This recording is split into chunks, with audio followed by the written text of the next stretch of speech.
And Who You Crappin' is brought to you by Townstone Financial. For me, I love to keep this simple. Limit this to something someone said, not something someone did. And I would recommend to keep it short as possible. You can run a little bit long at times, but I think Herb will get you if you run too damn long. And I always give this caveat, too. Try to stay away from the obviously partisan political craps as well. We will begin with unemployed lawyer on Who You Crappin' on the Score. Hey, it's nice to hear Zach in the update studio. He's literally on top of the news. Phil Rogers has honest doubts about the Prince Fielder signing. Friday he wondered, quote, but how much of a lift will the Tigers get from Fielder? Would they have been better off adding a solid left fielder? Victor Martinez, quote, produced a wins above replacement value of 2.9. Fielder had a 5.2 wins above replacement. Impressive, but suggesting the difference between him and Martinez is only 2 victories this season. I can point out that 2.3 wins per season is actually an enormous difference, or that the Tigers should absolutely expect a bigger boost from Fielder than they'd get from some left fielder. But I don't have to, because last Monday, Phil declared the Tigers, quote, the cream of baseball's deepest league. The next 4 years, quote, may be considered the Tigers' reign of terror. The team is, quote, in position to dominate the Central and scare everyone else in the American League in the process. Yeah, that doesn't sound worth it at all. I'd ask if there were 2 Phil Rogers, but based on his intellect, maybe he's only half a guy. Phil Rogers, who you crapping?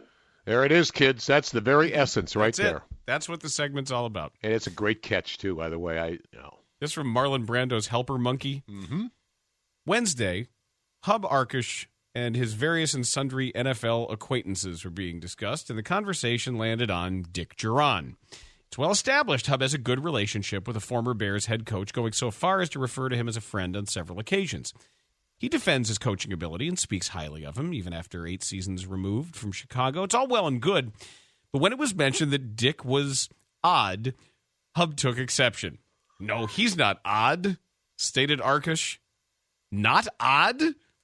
Apparently, Hub has never heard a Quote of the Year show. If he had, he'd be familiar with gems such as, it's not my show, but I'm on that show. And once we get him in the building, then we can find out his football information. Not odd. This is a man that refused to wear shorts, even on the hottest and stickiest of Bourbonnais days. Not odd. This coach, as far as we can tell, only kept John Shoop around to make himself look normal by comparison. I'm sure Dick Duran's a great guy, and in many instances misunderstood. He seems intelligent, likable enough, but to tell an audience of Bears fans that the former bane of OB's existence isn't odd is simply not giving us the credit we deserve, which isn't much, because as a collective we're pretty dumb. I'll summarize with my first impression of Dick when he took over in 1999. Odds Budkins, is that man odd? Hub Arkush, who you crapping? Gary in Evanston, you're on the Score. Hi, guys. Don Drysdale once played a bad guy on a Rifleman episode where he knocked Chuck Connors out with a rifle butt. That wasn't a rifle butt. I promise you that. Oh, Chuck, look out. Hold on a minute. Ed B. Davis is here. Oh, the Brady Bunch set was right next to the Bonanza set. But anyway, of course you know that. Channel 7 weekend sports anchor Rafer Weigel frequently makes factual mistakes, but I found none of them worth crapping until sexual mistakes? Factual mistakes. Factual mistakes. Okay. You know, I know there's one. I want to see if you got it. All right. But I found none of them worth crapping until the 10 o'clock news 2 Sundays ago, when Weigel clearly said that the 49ers loss to the Giants in the NFC title game cost Jim Harbaugh the opportunity to face his brother John in the Super Bowl. Yes, he did. Well, Jim was actually denied that chance before his game even started because John's Ravens had already lost the AFC title game to the Patriots earlier that day. But seeing how Channel 7 led off that particular newscast with the warning report on Joe Paterno's death and how Weigel himself was way too uncritical of Paterno, maybe I was more annoyed than usual by yet another Weigel whopper. Wait for Weigel, who are you crapping? He did say that. When he said playing for a chance to meet his brother in the Super Bowl. St. Clarence in Champaign says, this goes out to one Dan Bernstein, who Monday excoriated a caller questioning a lack of taunting calls on LeBron James. While Dan's greater point was correct, the example he gave was problematic. Bernstein pointed to Michael Jordan as one of the kings of taunting and even brought up that Jordan had taunted Dikembe Mutombo after dunking on him. Dan, Jordan was assessed a technical foul on that play for taunting Mutombo. If the caller was questioning the lack of a call on LeBron, then bringing up a specific instance where Jordan was called for taunting actually hurts your argument. Oops. So Bernstein, who you crapping? It's just a little oops. Yeah, it's a Oops. oops. Oops. It was a mistake. I didn't remember he got a T for it. I didn't either. No. I think I was there. I didn't remember. That makes it worse then. John in St. Charles, you're on the score. Yeah, this is my first crap. Good luck with your first crap. And it goes to Jeff Van Gundy, who, while working the Bulls Heat games, says that he thinks that the matchup of the Bobcats or Wizards deserves a primetime slot. And this after saying that the matchup of the Bulls or Wizards deserves the same primetime slot. The team with the most wins against the teams winning. That's not. It's incorrect anyway. He was the one who was making fun of it. Yeah, but he was the one not beaming. He was the one saying, "What's what?" Herbie had a hard time getting that loaded. Hold on a minute. Yeah, Herb was. Wow. Herb was correct. Karen in Peoria, you're on the score. Hi, guys. This is my first crap. Good luck with your first crap. Thanks. This crap goes out to Bruce Weber, who said after the awful game on Tuesday night, I don't care if it's ugly. I'll be honest with you. When I see the shots go up, I just sit there and say, please, God, go in. Hey, Bruce, how about instead of asking for God to help you score, you get out a basketball manual and coach these kids like you were hired to do? Or else, in the words of the legendary Howard Cosell, it's over. It's all over. Bruce Weber, who you crapping? Karen laying the lumber to Coach Bruce. Thanks to the rifleman. Mr. Chainsaw says this goes out to once likable comeback story, now nauseating Tea Party pud Bruins goalie Tim Thomas. 2 weeks ago, Thomas caused quite the kerfuffle when he was the only Bruin to decline a visit to the White House after the Bruins won the Stanley Cup last June, largely on the back of Thomas, who provided one of the best seasons for any goalie in the modern era, winning both the Vezina Trophy as the league's best goaltender and the Conn Smythe Trophy as the Stanley Cup playoffs MVP. Thomas said the following reasons for declining the invitation via his Facebook page. I believe the federal government has grown out of control, threatening the rights, liberties, and property of the people. This is being done at the executive, legislative, and judicial level. This is in direct opposition to the Constitution and the Founding Fathers' vision for the federal government. Because I believe this, today I exercised my right as a free citizen and did not visit the White House. This was not about politics or party, as in my opinion, both parties are responsible for the situation we're in as a country. This was about a choice I had to make as an individual. Well, speaking of choices you've made as an individual, Tim, a recent Deadspin column was able to discover after digging through public records at Nexus that you haven't voted in any election, either in your native Michigan or in any of your new homes in the greater Boston area since 2004. So, Tim, which is it? Is the government so oppressive they've taken away your rights to vote against the tyrannical socialist regimes that have taken over?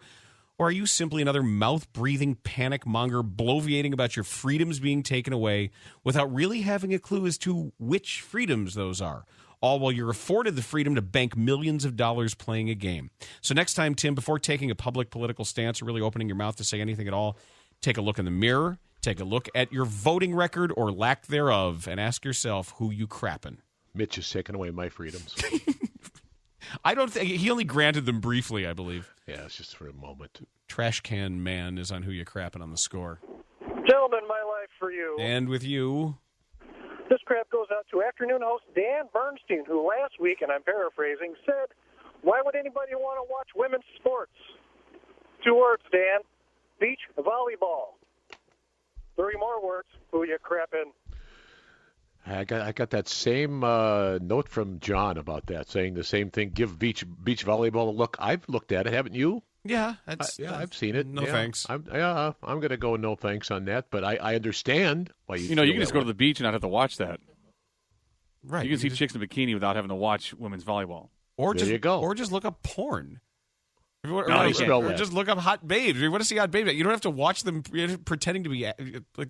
Nah, some guys find it more erotic to see chicks in bikinis play sports than to look up porn. I don't. I don't find chicks playing sports. We don't know why, because you didn't have a TV in your room growing up as a kid. That's right. I'm not fat. You're not fat and stupid. Right. Well, stupid maybe. Todd and Morton Grove, you're on the score. Hey, guys, thank you. My crap goes out to Ted Phillips, and this is kind of like shooting a fish in a barrel. When you got a bean-counting moron like Ted Phillips talking to the corporate stooge, the red-headed boob, Zach Zaidman, has all the sincerity of George Orwell's Animal Farm when Squealer's talking about Napoleon. He said that the new GM has all the authority and powers of every other GM, including the hiring and firing of coaches, except not this year. What are you talking about, bud? Are you going to pull the same crap when you have the draft if he doesn't like the guy you want? So, out to Ted Phillips, who you crapping? Just throwing bombs at everybody there. Some for you, some for you. I hope Zach isn't listening. The Beverly Brewmaster says Tribune hockey beat writer Chris Cook was asked via Twitter yesterday why Joel Quenneville dressed John Scott during Monday night's overtime loss to Vancouver, despite Scott's general inability to play hockey. And Cook responded with the rhetorical question, "Did you see anyone go near Sharp's wrist last night?" The implication was clear. Dress John Scott, and nobody will take liberties with the Blackhawks stars for fear of getting the tar beaten out of them. Now, Chris, we're all thankful that Sharp, you made it through the game unscathed, but do you really believe it was because of John Scott? Forgive me for taxing your memory, but let's think all the way back to 6 weeks ago. On December 18th, stalwart defenseman Brent Seabrook is nearly decapitated by then-Flame Rene Bourque, who would later receive a 2-game suspension for his actions. Who was dressed that night? John Scott. Then a mere 2 days later, Marcus Kruger is concussed when he's thrown headfirst into the boards by Derek Engelland of Pittsburgh. Not only was Scott dressed again, but when it happened, he was on the ice. I know that protecting the Blackhawks helps guarantee your insider access to the team, but if you're going to rely on outdated hockey maxims to discredit fans asking legitimate questions, at least make sure those maxims weren't disproved less than 2 months ago. Chris Cook, who you crapping? Wow. A lot of good research Very today. nice, yeah. Yep. Here's Dan in Loves Park on the score. Dan. Susie. Hey, Susie. Hey, this crap goes out to Pamela McGee, mother of Washington Wizards JaVale McGee. When talking about her son, she said, and I quote, "He is not a knucklehead." Pamela, your son threw an alley-oop to himself while his team was trailing in the fourth quarter, while the record was 1-11. Pam, your son got a technical for staring down an opponent when he dunked on him in a preseason game. Pam, there's no doubt that your son's a knucklehead. In fact, he's in the team photo of knuckleheads. Hey, Pamela McGee, who you crapping? Good one. That's really good. Good start. Like it. That's what we're doing. Who you crapping? 312-640-467-67. Still plenty of time for you to jump on into our signature segment. Who you crapping? Chicago Sports Radio 670 The Score. And we are in the midst of Who You Crapping. Welcome in, Boers and Bernstein. If you picked out and flip your radio on, your computer, whatever, thank you for joining us. But you missed a terrific first half of Who You Crapping, and we look for a big finish as we always do. And we will continue with the bass baritone stylings of Mr. Mouth. Whoa. Gentlemen. Hello, Mouth. Mouth. Sorry for having been out of touch so long. I've gone back to teaching America's future nuclear engineers, so you should be very afraid. No one asked. This hastily and ill-conceived crap is for someone who's been out of touch even longer than me. One, Walter Elias Disney. Back in 1955, old Walt instituted a strict facial hair ban at his various theme parks. Quote, to distinguish them from the sleazy carnivals of the time, end quote. This horrible justice against bearded Americans was finally overturned only today. In addition to the obvious post-mortem waffling by his corporation, there are a few problems here. First, it's obvious to a fool that nothing will ever be as odd or tinky as a theme park from Disney, especially when the only dwarf it can legally employ is Dopey.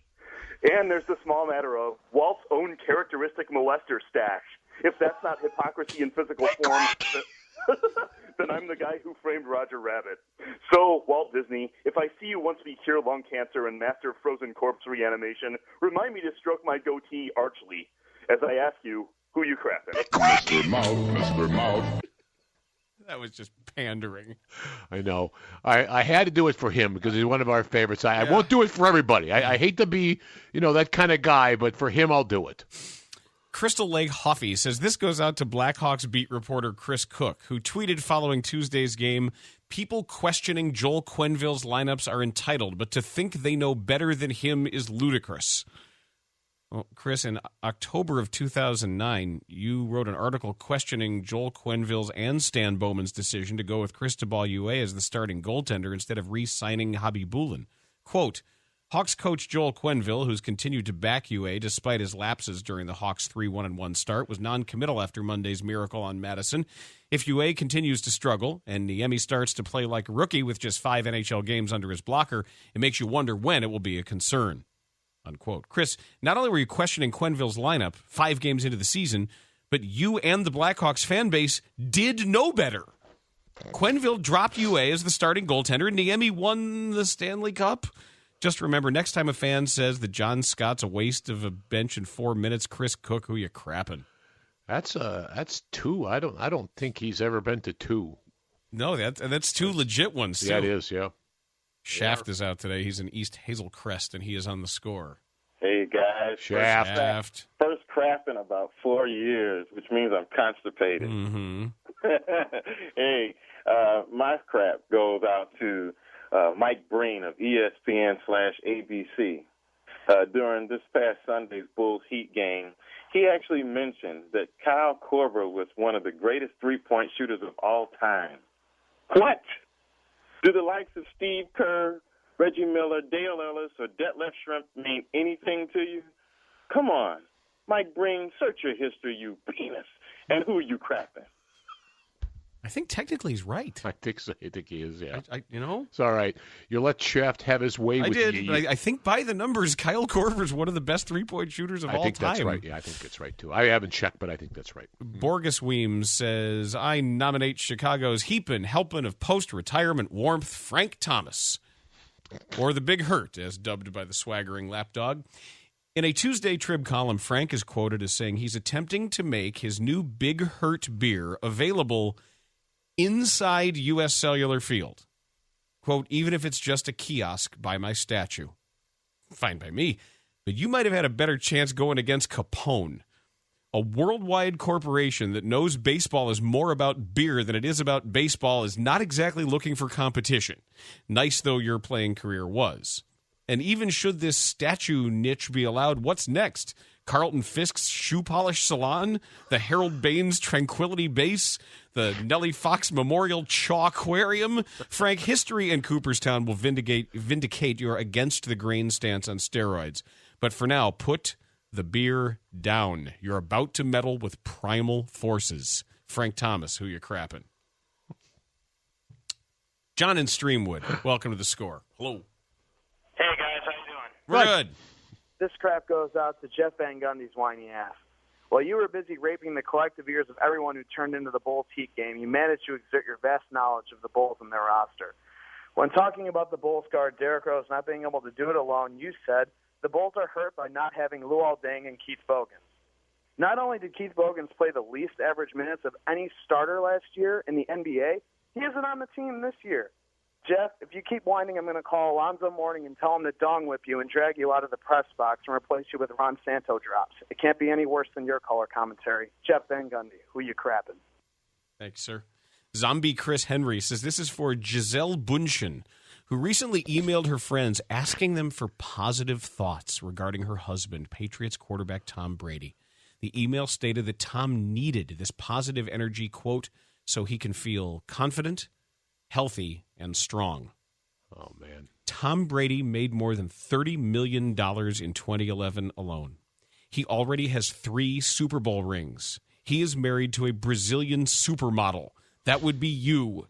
If he truly needs his wife to initiate prayers and positive thoughts in order to feel confident in himself, then the rest of us should probably walk around in a perpetual slouch with a constant case of Cutler face until Rick Tellender takes the time to write articles analyzing the obvious lack of leadership displayed by each of us every day. Giselle Bundchen, who you crapping? Nicely constructed. I like the ones that sort of lash out in various directions. Yeah. That's good. Got an open line if you want to jump in here at the end. 312-644-6767. Northside Pimp next on the score. What's happening, my brothers? Thank you for joining me today. I got some crap for Stephen A. Smith and his today's top 5 point guard rankings. This cat had Derrick Rose ranked 3rd. We're not even talking best players in the league. He said 3rd best point guard behind that boob Chris Paul, who he made look like Grady Sanford 3 weeks ago. And then Darren Williams, number 1. Come on, man. Stephen A. Smith, just because you scream louder than everybody don't make you right, you big-lip fool. Who you crap? I knew something was coming. I didn't know what it was. You never know with the pin. Something was going to get there. Yep. Going to pull the pin on something. I was too calm for him. Orange Buttercat says this goes out to Channel 2 News and Kate Sullivan. She announced this blaring headline with triumphant glory that, yes, Chicago defeated the burning city of Reno, Nevada in temperature on Monday, 59-54. It was like looking at a Super Bowl championship score, emblazoning 59 degrees in jiggly orange letters to Reno's blue icicle 54 degrees. She said, can you believe it? Chicago hotter than Reno? As if it were Las Vegas or Saudi Arabia or Death Valley. Australia. It's actually directly west of Kankakee. It also has big, freezing mountains. And finally, that day, there was such headline news. That was the 20th time since December 1st that Chicago had a higher temperature than Reno. 20 times. So, Kate, in Channel 2, you really think people care if we beat Reno?